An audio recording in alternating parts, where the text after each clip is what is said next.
Bienvenue sur l'école lucide. Alors, est-ce que c'est dangereux de tuer des personnages en rêve lucide? On a déjà pas mal évoqué cette question au cours de la chaîne et en fait, moi je pense que chacun aura son avis évidemment sur la question, mais moi je crois que c'est hyper positif de tuer des personnages en rêve lucide. Alors je vais t'expliquer pourquoi. En rêve ou en rêve lucide, mais à la limite quand c'est en rêve non lucide, on se dit bon, je suis pas responsable, c'est pas moi qui ai voulu tuer, c'était le scénario du rêve et à la limite on va un peu plus culpabiliser quand on a eu cet élan-là alors qu'on était complètement lucide.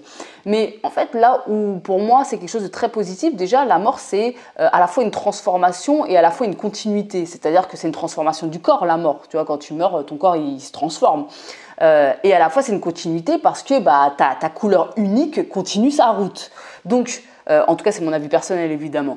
Donc, quand tu vas tuer quelqu'un en rêve lucide, ou en rêve non lucide d'ailleurs, en fait, quelque part, il y a une volonté de transformer quelque chose, il y a une volonté d'évoluer par rapport à quelque chose. Donc évidemment, quand tu es en rêve, tous les personnages, c'est des parts de toi-même. Donc certains peuvent avancer le fait, on en avait d'ailleurs parlé sur cette chaîne, que tuer un personnage en rêve, ça peut être dangereux pour la psyché. Alors, est-ce que c'est vrai, est-ce que ça ne l'est pas, je ne sais pas. En tout cas, moi, ce n'est pas du tout ce que je ressens. Je crois vraiment que quand... Et en fait, j'ai eu cette réflexion suite à une conversation que j'ai eue avec mon cher ami Vincent, qui en fait a fait des rêves lucides où en fait, il tuait beaucoup de personnes, qu'il enterrait, etc. En fait, il y a eu vraiment toute une réflexion par rapport à ça et on en discutait. Et le fait de tuer, donc du coup, en rêve lucide, actuellement, par exemple, il est en pleine évolution, il réfléchit à plein de choses, il a plein de prises de conscience, enfin, il est vraiment dans une espèce de grande évolution personnelle. Et en fait, pour moi, ces rêves-là, en fait, lucides-là, où en fait, il va tuer des gens, en fait, ça reflète parfaitement son évolution actuelle. Parce que ce qui se passe quand tu te retrouves face à des personnages en rêve qui sont des parts de toi-même et que tu as cet élan de tuer ces personnages-là, ou en tout cas, il y a un scénario de rêve qui se prête au fait que tu les tues.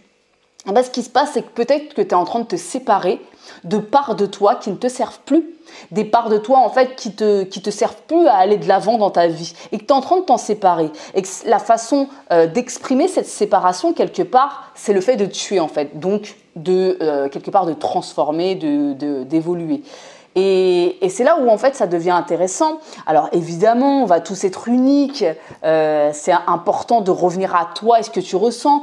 Quand tu deviens lucide en rêve et que ton premier élan c'est d'aller, sans qu'il y ait un scénario de rêve qui s'y prête, que c'est d'aller tuer, faire une tuerie, d'écraser le monde, là ça peut tout simplement refléter une grande colère intérieure. Tout simplement, le fait de ne pas être épanoui à certains niveaux de ta vie et là, en fait, d'avoir besoin d'extérioriser de cette façon-là. Donc, c'est à toi de revenir à toi et ton scénario de rêve. Qu'est-ce qui s'est passé? Maintenant, là, je parle vraiment quand il y a un scénario de rêve qui va s'y prêter, qui va, je sais pas, tu vois, tu te retrouves dans une scène de guerre, par exemple, ou tu te retrouves dans une scène, je sais pas, d'espionnage, où il y a peu importe, tu vois, un peu un scénario comme ça qui pourrait être film, je sais pas, un thriller ou je ne sais quoi. Et du coup, voilà, quand tu vas être dans cette énergie-là, c'est peut-être tout simplement que tu es en train d'évoluer, en fait. En fait, c'est à toi d'interpréter tes rêves. Et pour moi, les rêves, ils reflètent parfaitement notre évolution, en tout cas, à quel niveau on en est dans nos vies. Mais évidemment que le rêve que moi je vais faire, si toi tu fais le même, tu vas pas l'interpréter de la même façon. Et c'est pas que moi j'ai plus raison que toi ou que toi tu as plus raison que moi. C'est simplement ce que tu ressens par rapport au rêve. Qu'est-ce que t'en dis toi de ce rêve-là? Qu'est-ce que ça t'apprend sur toi-même en fait? Il y a que toi qui peut savoir ça évidemment. Donc en fait, est-ce que c'est dangereux de tuer des personnages en rêve? Alors je le conseille pas. Pourquoi? Parce que ça peut faire que le rêve se déstabilise. Donc ça, c'est à part, je veux dire, je te le conseille pas pour autant si c'est l'élan que t'as, je t'empêche pas de le faire, enfin je te dis pas ne le fais pas, tu vois. Si tu es sûr que ton rêve derrière il va rester bien stable, pourquoi pas? Si tu as cet élan-là, pose-toi la question. Est-ce que c'est actuellement dans ta vie tu ressens beaucoup de colère et tu as besoin d'extérioriser cette colère de cette façon-là et dans ces cas-là, c'est la colère que tu ressens qu'il faut aller voir. Pourquoi tu ressens de la colère? Qu'est-ce qui se passe dans ta vie actuellement pour que tu nourrisses autant de colère? Ou c'est peut-être pas un événement de ta vie actuelle, c'est peut-être une colère accumulée depuis que tu es enfant, en tout cas d'aller voir ce truc-là, ou s'il y a un scénario qui s'y prête et que il y a des gens qui sont tués de part et d'autre et que toi tu fais partie un peu de ce massacre-là entre guillemets, est-ce que tu n'es pas actuellement en train de te séparer de certaines parts de toi-même en fait qui ne te servent plus, pour ce que tu veux faire? Je te dis n'importe quoi, mais tu vois, si par exemple tu es en train d'entreprendre un projet. un projet qui te demande de sortir de ta zone de confort, de te confronter à des peurs, et ben il va y avoir des choses en toi qui vont bouger comme ça, tu vois, et tu vas devoir te séparer de parts de toi qui ne te servent plus, les parts qui sont peut-être un peu craintives ou la part de toi, tu vois, qui est un peu flemmarde, parce que la flemmardise, souvent, ça cache une grande anxiété, ce genre de choses-là, en fait, tu vois, et c'est peut-être de cette façon-là que tu vas l'exprimer en rêve, non lucide ou lucide, en tuant des personnages, en tuant donc des parts de toi, donc en transformant finalement des parts de toi-même.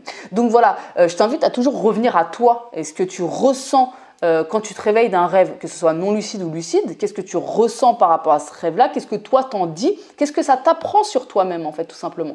Tout simplement. Et aussi l'autre invitation, c'est de vraiment de cesser de dramatiser les choses parce que en fait, bon, une fois de plus, chacun va voir les choses comme il veut. Moi, je sais que je suis une personne assez optimiste et j'ai tendance à voir les belles choses un petit peu dans tout, mais je vois à quel point souvent des personnes qui vont faire certains rêves en fait vont dramatiser les choses en fait, vont avoir l'impression qu'il y a quelque chose de grave qui est en train de se passer. Il n'y a rien de grave qui est en train de se passer en fait. Il y a rien de grave qui est en train de se passer. C'est simplement ta perception du truc et ton interprétation. Si tu décides que c'est quelque chose de grave, ça va devenir quelque chose de grave. Et si tu décides que c'est ok, que simplement c'est en train de t'apprendre un truc sur toi, même si c'est un truc pas cool, même si c'est un truc douloureux, et que tu te dis c'est ok, j'ai compris le message, voilà, ça devient simplement un message en fait.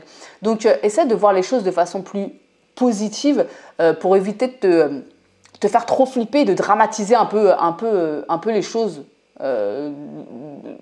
Voilà, de dramatiser un peu les choses, bref. N'hésite pas à me dire en commentaire ce que tu penses de tout ça. Est-ce que toi, ça t'arrive de tuer des personnages en rêve? Alors, en rêve non lucide, ça nous est peut-être tous déjà arrivé, mais en rêve lucide. Et voilà, pose-toi la question, qu'est-ce que ça t'apprend sur toi, en fait, sur ce que tu es en train de vivre actuellement dans ta vie? Sur ce, on se retrouve très prochainement pour une nouvelle vidéo. Ciao!